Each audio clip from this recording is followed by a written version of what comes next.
Hello students, I am Raghavan Kumar Singh, faculty of US Academy and Institute. Today we will discuss class 9th Social Science Civics second chapter Constitutional Design. In this chapter we will discuss why do we need a constitution, how are constitution drawn up, who designed them and in what ways, what are the values that shape the constitution in democratic states. Once a constitution is accepted, can we make change later as required by the changing condition? Now, democratic constitution in South Africa.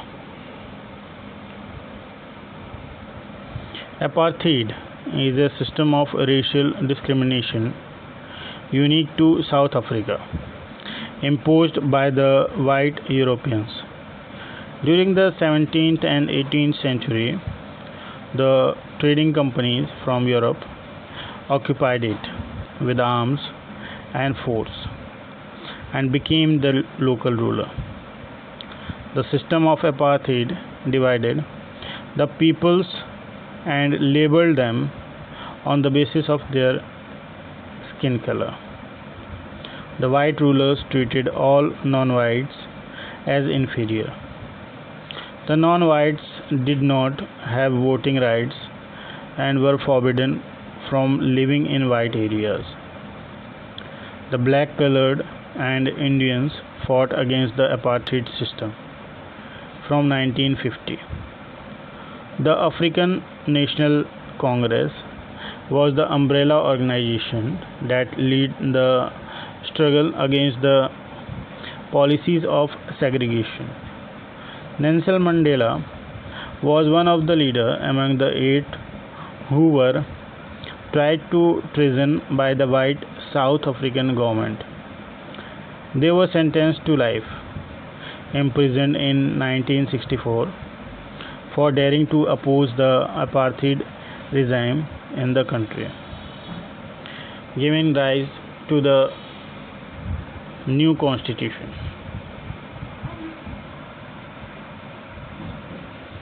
As the protests and struggles against apartheid increased, the black could no longer be kept under the rule of the government through repression.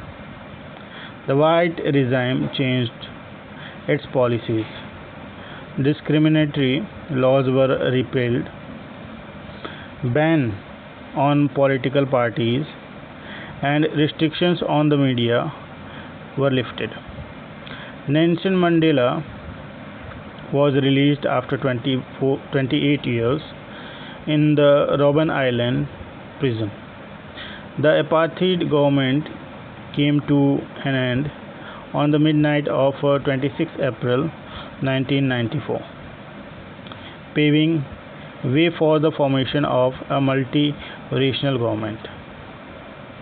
Following the emergence of the new democratic South Africa, the party that ruled through oppression and brutal killing and the party that led the freedom struggle sat together to draw up a common constitution. This constitution gave to its citizens the most extensive rights available in any country. Together, they decided that in the search for a solution to the problem, nobody should be excluded. Why the need for constitution?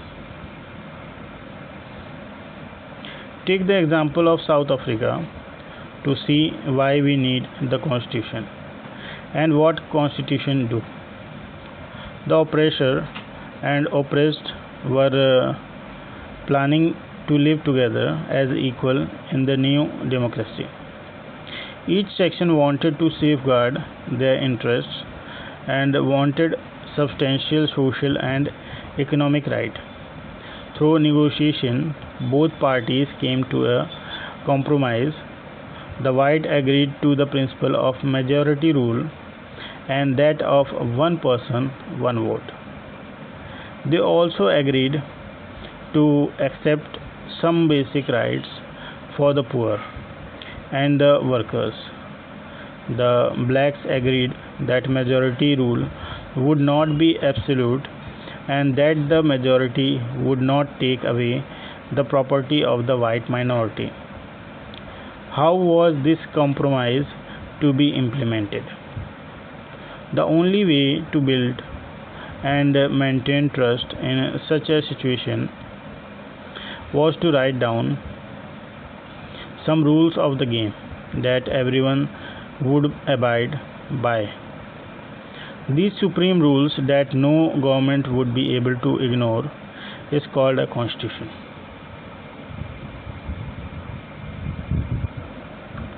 Every country has diverse group of peoples. All over the world, peoples have different of opinion and interests. The constitution is the supreme law that determines the relationship among people living in a territory called citizen, and also the relationship between the people and governments. Find what constitution do below. First, it generates a degree of trust and coordination that is necessary for different kind of people to live together. Second, it specifies how the government will be constituted, who will have the power to take which decision. Third, it lays down limited on the powers of the government and tells us what the right of the citizen are. Fourth, it expresses the aspiration of the people about creating a good society. All countries that have constitution are not necessarily democratic, but all countries that are democratic will have constitution. Now, making of the Indian Constitution. Indian Constitution was drawn up under very difficult circumstances. The country was born through a partition on the basis of religious differences and was a traumatic experience for the peoples of India and Pakistan. The British had left it to the rulers of the princely states to decide whether they wanted to merge with India or with Pakistan or remain independent. The merger of these princely states was a difficult and uncertain task. When the constitution was being written, the future of the country did not look as secure as it does today. Now, the path of the constitution. One of the major advantages for the makers of the Indian Constitution was that consensus about what a democratic India should look like had already evolved during the freedom struggle. In 1928, Motilal Nehru and 8 other Congress leaders drafted a constitution for India, and in 1931 the resolution at the Karachi session of the Indian National Congress dwelt on how independent India Constitution should look like. Both these documents included features such as universal adult franchise, right to freedom and equality, and to protest the right of minorities. In the Constitution of Independent India, these basic values were accepted by all leaders much before the Constitution Assembly met to deliberate on the Constitution. That is why the Indian Constitution adopted many institutional details and procedure from colonial law, like the Government of India Act 1935. Many of our leaders were inspired by the ideals of the French Revolution, the practice of a parliamentary democracy in Britain, and the Bill of Rights in the US. Now, the Constitution Assembly. The drafting of the Constitution was done by an assembly of elected representatives called the Constituent Assembly.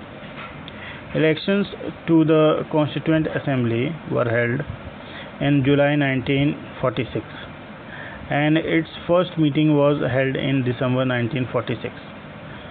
Soon after, the country was divided into India and Pakistan, and the Constituent Assembly was also divided into the Constituent Assembly of India and that of Pakistan.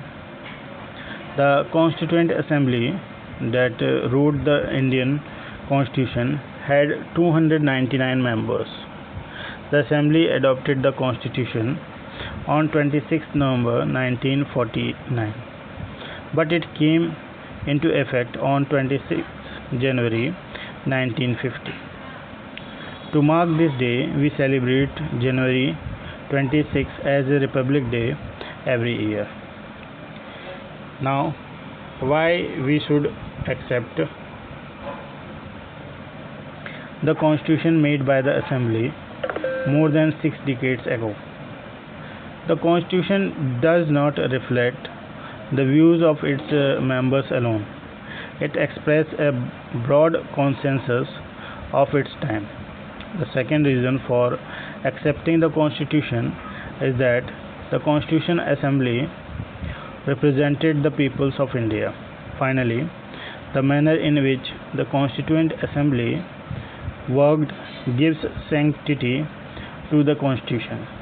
The Constituent Assembly worked in a systematic, open, and consensual manner. First, some basic principles were decided and agreed upon. Then a drafting committee chaired by Dr. B.R. Ambedkar prepared a draft constitution for discussion. Several rounds of thorough discussion took place on the draft constitution, clause by clause. More than 2,000 amendments were considered. Every document was represented, and every word spoken in the Constitution Assembly has been recorded and preserved. These are called Constitution Assembly debates.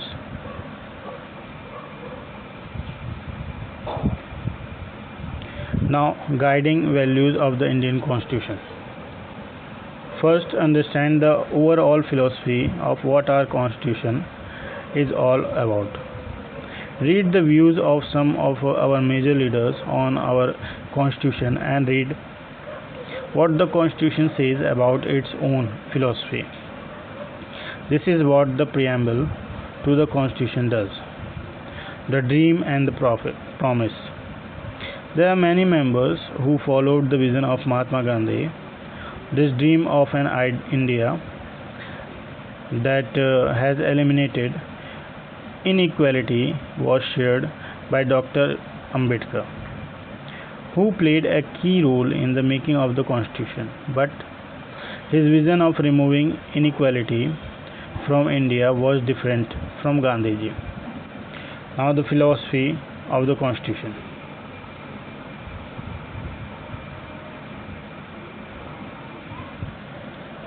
Values that inspired and guided the freedom struggle and were in turn nurtured by it formed the foundation for India's democracy. There are some values embedded in the preamble of the Indian Constitution in which we, the peoples of India, the Constitution has been drawn up and enacted by the peoples through their representative and not handed down to them by a king or any outside power, in which sovereign peoples have the supreme right to make decisions on internal as well as external matters. Socialist Wealth is generated socially and should be shared equally by society. The government should regulate the ownership of land and industry to reduce social economic inequalities. Now, secular citizens have complete freedom to follow any religion, but there is no official religion. The government treats all religious beliefs and practices with equal respect. Democratic, a form of government where peoples enjoy equal political rights, elect their rulers, and hold them accountable. The government is run according to some basic rules. Republic, the head of the state is an elected person and not a hereditary position. Justice, citizen cannot be discriminated against on the ground of caste, religion, and gender. Social inequalities have to be reduced. The government should work for the welfare of all, especially of the disadvantaged groups. Liberty, there are no unreasonable restrictions on the citizens in what they think, how they wish to express their thoughts, and the ways they wish to follow up their thoughts in action. Equality, all are equal before the law. The traditional social inequalities have to be ended. The government should ensure equal opportunities for all. Fraternity, all of us should behave as it if we are member of the same family. No one should treat a fellow citizen as inferior. Now about the institutional design. A constitution is not merely a statement of values and philosophy. It is mainly about embodying these values into institutional arrangement. It is a very long and detailed document. Therefore, it needs to be amended quite regularly to keep it updated. Provisions are made to incorporate changes known as constitutional amendment from time to time. Like any constitution, the Indian Constitution also lays down a procedure for choosing person to govern the country. It defines who will have how much power to make which decision, and it puts limits to what the government can do by providing some rights to the citizen that cannot be violated.